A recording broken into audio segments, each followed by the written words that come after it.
Hi, I'm Dr. Susan Ruggiero, and I'm the flute professor at William Carey University. And today I am going to be demonstrating the Mississippi ASBDA Middle School All-State Band audition for flute, Year C. The first excerpt you're going to hear is the Andantino, and that's on page 39 of the Rubank Advanced Method. I'm going to give a few specific tips about each of these excerpts and then some general tips for practicing at the end. So the Andantino is a lovely little duet, and the first thing to notice with anything that you play is the key signature. So we have a B flat and E flat, but this one is actually in G minor because we have the F sharp, that raised T, and it ends on a G, so those are our clues that it's in G minor. Also notice the meter, which is 6/8. Now you're given an eighth note pulse of 120. However, with 6/8, you want to generally feel it in a 2 so that we're not feeling it, hearing it as eighth notes, every eighth note being equally important. We want to feel the bigger picture of da da da dee da da dee da da dum instead of da da da da. So thinking about your phrasing overall is very important. Plan your breaths with this one. You're given a few rests, but not a lot. So I would suggest in that second measure, taking a quick breath after the G, and then you have a rest at the end of the line. And then in the next line, I would suggest taking a breath after the F in the third measure before you do the descending slurs. So you have, this is that third measure.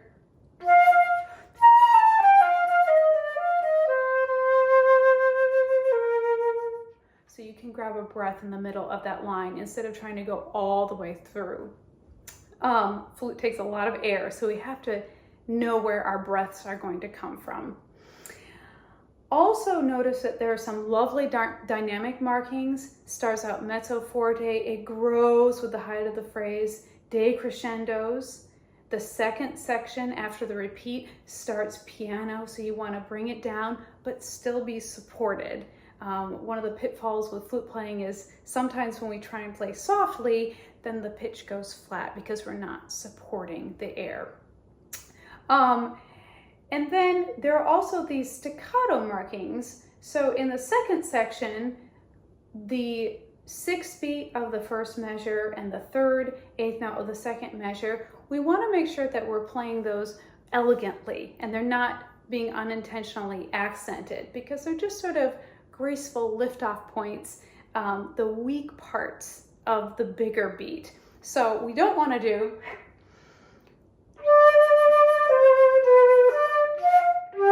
we want to be very light on those notes.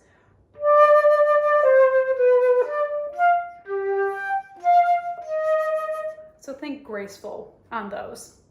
And then finally, you want to try and vibrate. So if you know how to do vibrato, especially on the longer notes, you want to try and vibrate them because that just adds a really beautiful color to the phrase and to the tone. And if you don't know how to do vibrato, just starting with some slow pulsing, if I'm on a B flat, letting it come from the tummy and starting to build that strength there can help you find vibrato, and you gradually speed that up.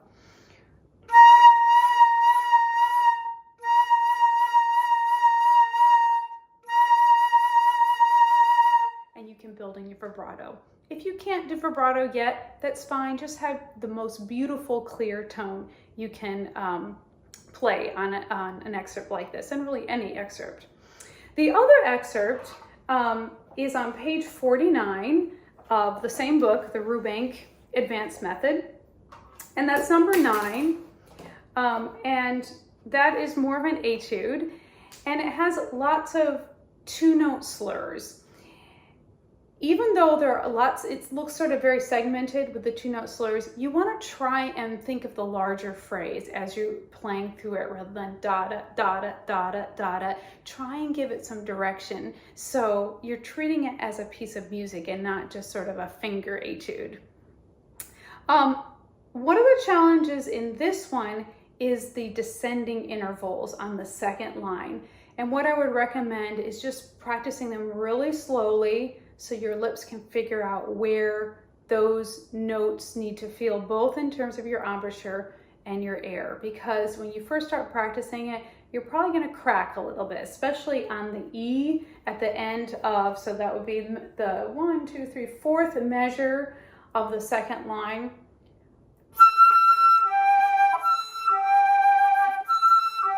That's a challenging interval going from E to G, and just find a beautiful E, figure out where that is in your lips, on your instrument, descend down to the G, right in the center of the pitch, and get used to start it slowly and gradually speed it up until that's comfortable. And I would say for those 3 measures there, where you have the D, F, C, E, B natural D, and so forth, do all those very slowly so your lips can get used to those intervals. It's quite challenging there. A little trick for this one is using the B flat thumb key. So it starts out the first several measures up until the rest, you only have B flats. So you want to keep that B flat thumb key down, and it's going to be easier to play it quickly. Then on the rest, you can slide over to the regular B because you have B naturals in the next section. Then by the time you get to the next rest, the B flats come back and you can slide back there, and it makes it much easier in the hand to play those notes quickly. I have a little symbol for when I want to use my B flat thumb. I just put 2 little circles, and then I use that same symbol when I take it off. I just put an X for that. Some people put TH for thumb, and then off thumb when they want to take that off. So just kind of planning when that's going to happen, and practicing that. With this one as well, you want to plan where your breaths are. It's a little bit more straightforward because the rests are written in, and those are great places to take those breaths. You may have to grab a quick little catch breath in the middle of the phrase, and that's okay. Just some general tips as you practice both of these excerpts, and they're general tips for anything that you're going to practice when you're starting something new. Is make sure that you're starting with good flute posture. The flute's coming forward a little bit so you have some space here. You're well balanced in your body. Your feet aren't together and you're feeling sort of wobbly. You want to feel very well grounded. Or if you're seated, you can do this seated as well. You just angle your body and the flute comes forward. You want to make sure that your embouchure is relaxed so that you can get a beautiful tone but focused in the center. Always practice with the metronome. Even if you eventually add rubato and phrasing and musicality, you want to know what the rhythm is before you start being flexible with it, okay? And the metronome really communicates a lot of information to us.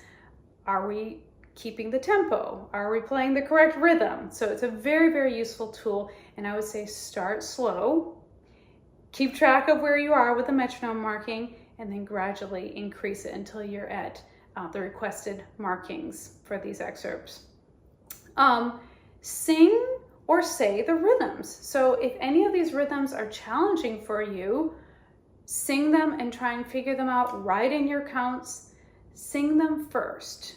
I always say to my students, if you can sing or say your rhythms, you can play them. It's just getting them underneath your fingers. Once they're in your head, you can play them on your flute. And if you're not sure of the rhythms, find someone that does know. I always tell my students, find a good percussionist because they play really hard rhythms and they can really help you with challenging rhythms. So it's okay to get help and feedback to make sure you're playing the correct rhythms.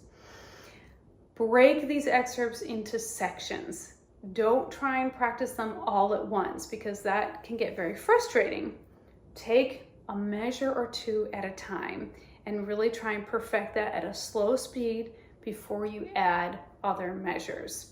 And sometimes working backwards can be helpful because we all have a tendency to want to start at the beginning, because that's what we do with a lot of things. When we start a book, we start at the beginning. But as musicians, sometimes we then neglect the end of a piece if we only are starting at the beginning. Okay, so mix it up, either start at the end or start in different locations every time you practice.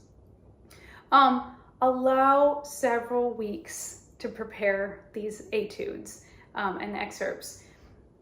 Unfortunately, music cannot be crammed like maybe a history test or a science test can be crammed. You cannot successfully cram music. So think the long game and plan out several weeks, 3, 4, 5 weeks that you're going to practice these excerpts, but just short amounts per day. 10 to 15 minutes of really focused practice will allow you to be incredibly successful and improve a whole lot on these excerpts. When you think you have it and you're feeling really confident with it, I would say record yourself and go back and listen, because sometimes we hear things after we record them that while we're playing we're not aware of. So it can be a really useful tool to just record a voice memo on your phone, and that will provide some good feedback.